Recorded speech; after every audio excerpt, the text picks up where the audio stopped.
위암으로 위를 90% 절제하면 일반적으로 정상적인 소화력을 회복하기 어렵습니다. 정상적인 위는 1에서 1.5리터까지 확장 가능하지만 위를 크게 절제한 위암 환자는 사실상 식도랑 공장 사이에 작은 주머니 형태로 위가 남아있기 때문이죠.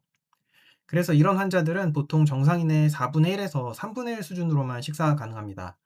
체중도 많이 빠지고 비타민 B12, 아연, 칼슘, 철 같은 영양소의 결핍도 자주 일어나죠. 그런데 여기 위를 90%나 절제하고 6개월 만에 일반인과 똑같이 식사를 하게 된 한 사람이 있습니다. 네, 바로 전설적인 일본의 암 환자 모임 이즈미회를 만든 나카야마 다케시라는 사람의 이야기입니다. 나카야마 다케시는 스키루스 위암, 도만 4형 위암이라고 하는 위암 중에서도 5년 생존율이 10% 정도밖에 안 되는 악성 위암 환자로 광범위한 위 절제술 후에도 6개월 후에 분명히 재발할 것이라는 의사의 경고까지 들었던 그런 악성암 환자였습니다. 하지만 그는 결과적으로 2011년 향년 80세까지 암 발병 후 27년간 건강하게 생존했죠. 스키루스 위암 환자에서는 사실 극히 드문 일입니다. 위가 거의 없는 상태로 보충제도 거의 복용하지 않고 정상적인 회복을 한 나카야마 다케시. 그의 회복 비결은 과연 무엇이었을까요? 바로 다작입니다.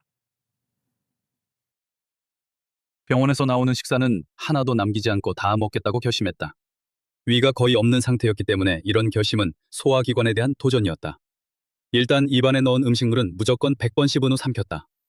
처음에는 속이 금방 거북해지거나 음식이 소화될 때까지 2시간이나 식은땀을 흘리면서 기다리기도 했다. 병원에서 퇴원한 뒤에도 도전은 계속됐다. 먹지 않으면 안 된다는 일념으로 먹었다. 건강식품은 먹지 않았다. 영양분을 알약이 아닌 보통 음식으로 섭취하고 싶었기 때문이다. 점차적으로 식사량이 늘어나 6개월 후에는 보통 사람과 같아졌다. 메밀국수 1인분을 거뜬히 먹을 수 있게 되었다.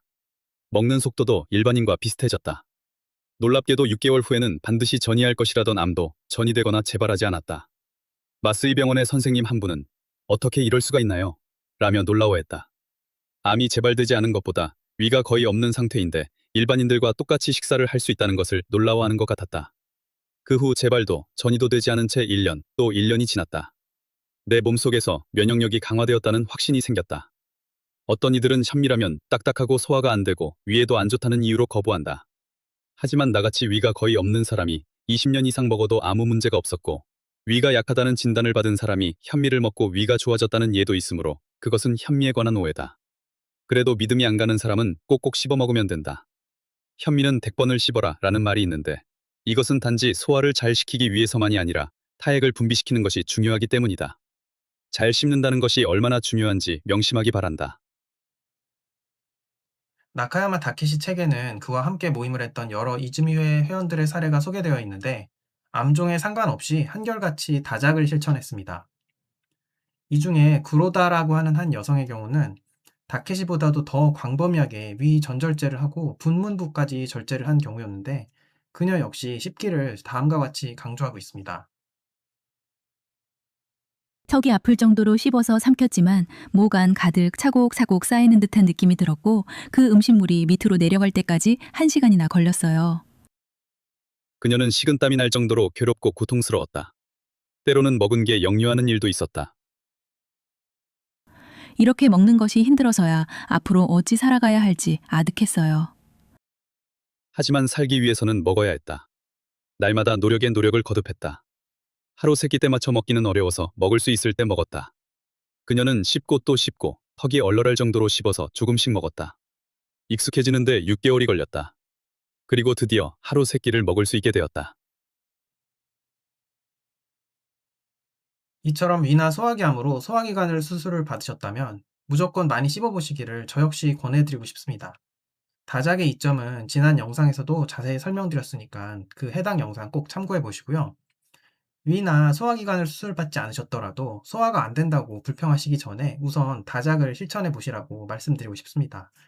오죽하면 위를 다 잘라낸 사람들도 현미밥을 먹는다고 하는데 혹시 너무 안 씹고 계신 게 아닐까요? 지난 주마니아님 영상에서도 다루었는데 이처럼 많은 암 자연치유 사례자들이 다작을 실천했습니다.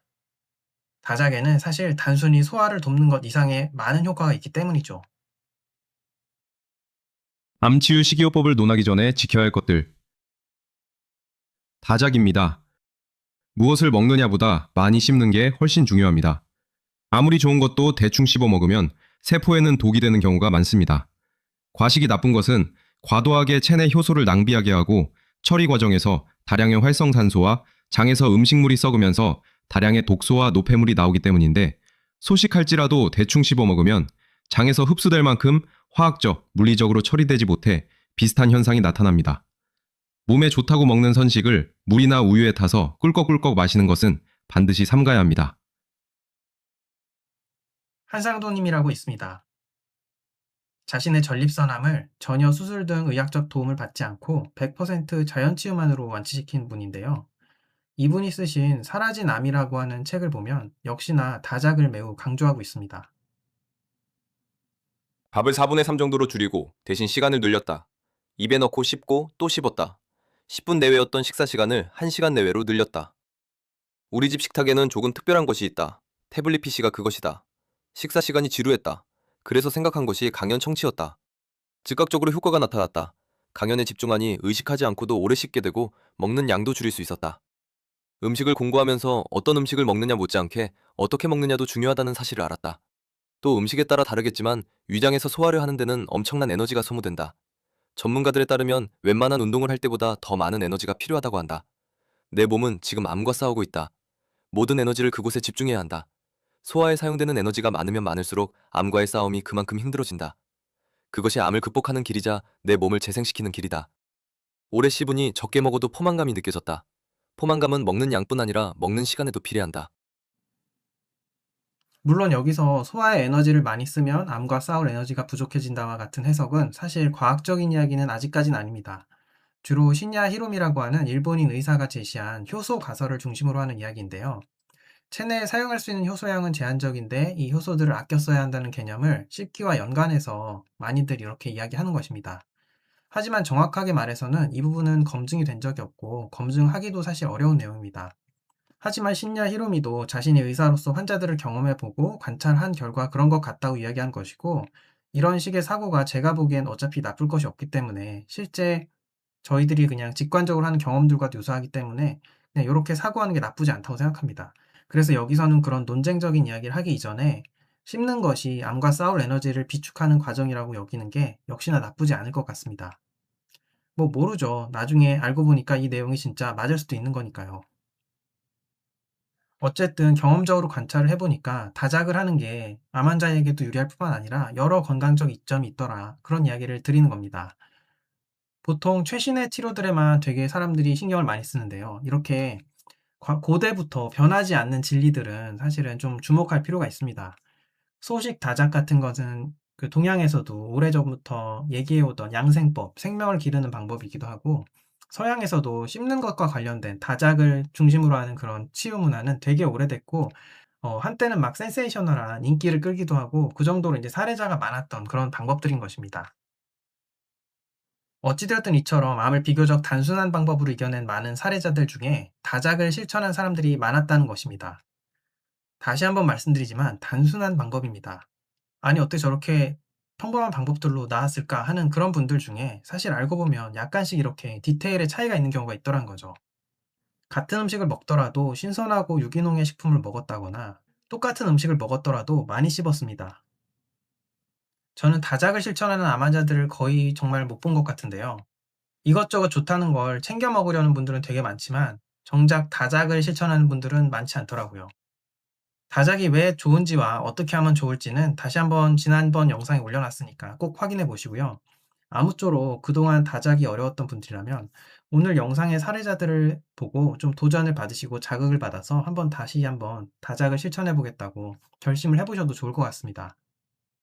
저 역시 이상하게 너무 단순한 방법으로 암을 이겨낸 사례자들이 한결같이 다작을 실천한 것을 보고, 또 많은 장수 연구들 중에 다작을 실천하는 사람들이 장수하는 분들이 많아서 관심을 가지고 계속 지켜봐 오던 것입니다.